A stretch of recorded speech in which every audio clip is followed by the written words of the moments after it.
Christmas, right this very minute. Candles in the window. Here it is already, Carols on the November 11th. It is late at night. Halloween is kind of carried over a little bit longer than I expected. Trying to get all that stuff taken care of before I start Christmas, and it's really eating into my Christmas decorating time. So I'm going to be later than normal getting my lights up and on. The fact that is I have to redecorate a whole new house, reprogram all of my shows, but I'm spending some time tonight getting everything set up, all the sequence, all the what do they call it, the layout, the animation all together, so I can start programming, because I can always program when I'm not doing anything else. So with the Lightorama system, if you're not familiar with it, I just wanted to take this time. The first step you're going to do is you're going to go ahead and start a new sequence, upload or add your, let me see if I can do this real quick. Alright, so if we wanted to do it, I'll just do open, new sequence, new musical sequence, upload the music file that you want to use, just say Nutcracker. You would label your name, artist, title, album if you wanted, how many channels you have. In this case I have 64 channels. If you have a channel configuration, is what I'm actually doing now. If you have a channel configuration, you can go ahead and add that, which you want to go ahead and on your first song get your channel configuration all taken care of, your animation, everything drawn out. This way when you go to start programming the next song, all you have to do is use channel configuration, you find it and you add it in here. This way all this is all filled out for you. And then you either pick a Tapper Wizard or Beat Wizard. I always try with Beat Wizard first. This will automatically sync the beats to the sound, to the song, and already put your marks in here on every beat. If it doesn't work, or if you have a song that changes beats, changes tempo, you might have to go through the Tapper Wizard, and then you'll just be tapping the keyboard or tapping the mouse to place while the song is playing, to place where you want those tick marks. So and then you just hit OK, and it'll go from there. Now this is what I've done here. So I've got 64 channels, and they're all labeled Unit 1.1, Unit 2.12, whatever here. So I went ahead and figured out where I'm going to program, where I'm going to put all my lights, how I'm going to program it this year, which is one of the hardest things. And now we're just going to go through and label all the channels the way they need to. So in this case here, I'm doing a smaller mega tree in my front yard. So I've got the tree topper, tree 1, 2, 3. This will be tree 4. Change the color to white, and we're just going to go through and continue to label these channels. Now this takes a little time, but you should only have to do this once. And once you get it all done, it'll make your life a lot easier. You want to do this for a number of reasons. Number one, when you're programming, and they're all labeled unit, these random numbers down here, you would always have to refer back to, well, what is that again, and try to program it that way. So this way, when I'm listening to a song, I can be like, okay, this is the tree channels, and I can, program these accordingly.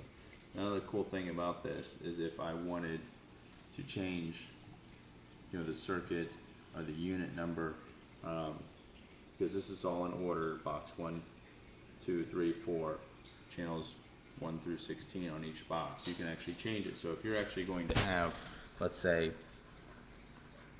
you need 17 channels to work one project that you're doing, you're going to need to pull in a channel off another box, and that box might not be, let's say box 2 channel 1. You might have to use box 4 channel 6 to fill in that one hole.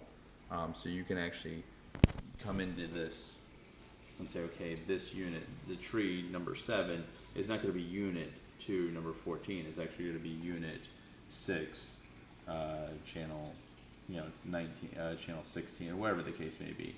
So getting a little too detailed in here, but you might come across the opportunity, or might have to rearrange what channels go where, and instead of having to program, you know, 1, 2, 3, 4, 5, 6, and then come down here and say this is going to be my 7th channel, you can actually make sure that this channel is pushed up here with this group, so it makes it easier to program.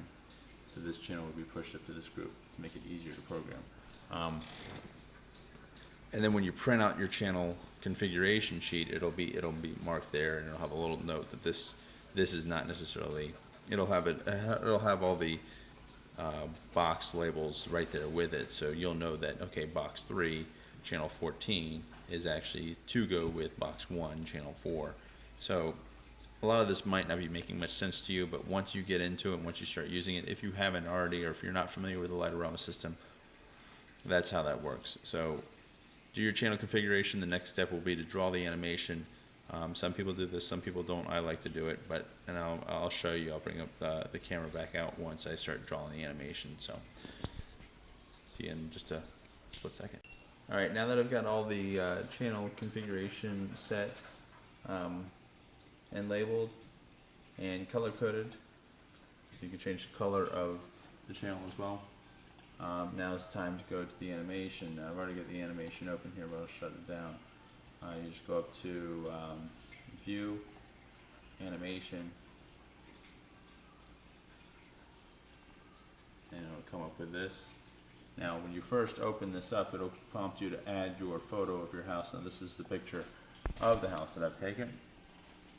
And what you're going to do is you're going to start drawing. If you hit the draw button here, you'll see the grid pop up. Now you can zoom in. That's a little tedious, but you have the ability to basically draw. You pick what channel you want.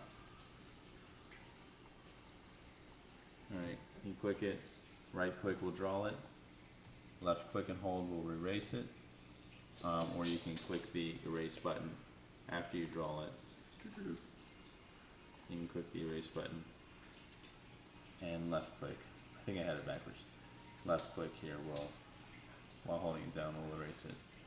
So, but when you're in the draw mode, you can right click, hold the right click button down, and erase as well. So if you're drawing this something out and you make a mistake, instead of having to come all the way over here and click erase and then click it here, you can just click on the right mouse button and erase it. So this is probably going to take me a little while, but I'm going to go ahead and draw out my display, and once I get done, I will show you what I got and what my big plans are. So, alright, maybe just because I'm tired, I did a little sloppy job, but at least I kind of have a feel for what the house is going to look like.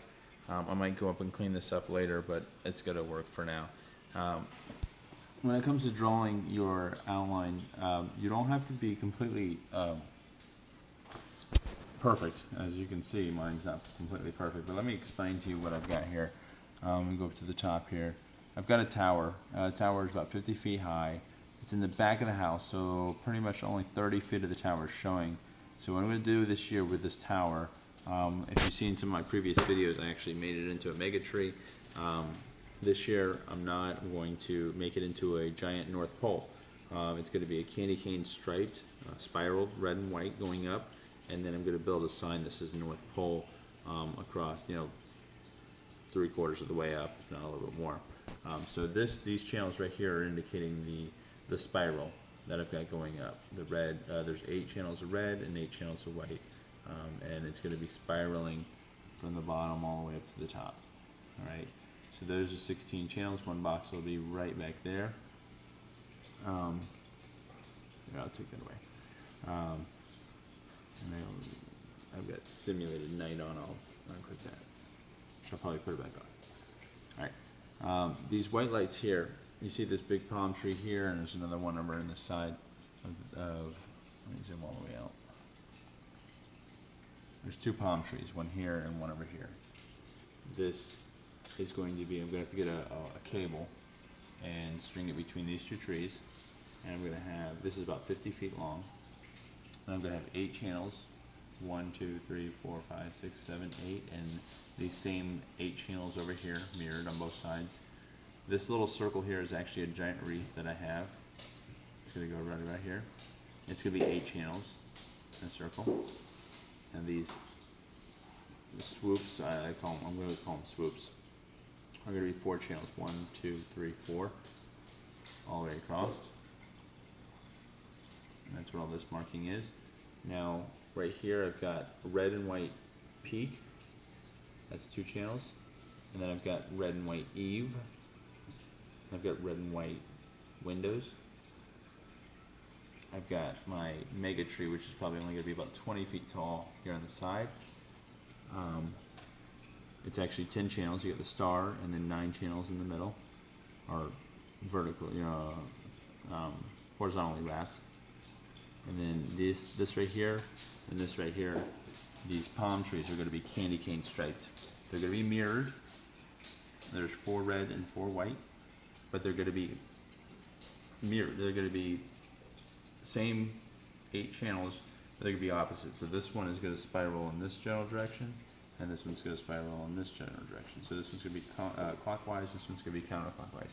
And then I have 4 candy canes. I'm going to layer the front and probably up the driveways with 4 channels, candy cane repeated pattern.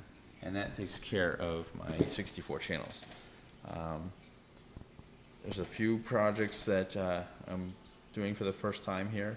I think it's going to look good. It's kind of minimalistic, which I like, even though it's a lot, it's still a little.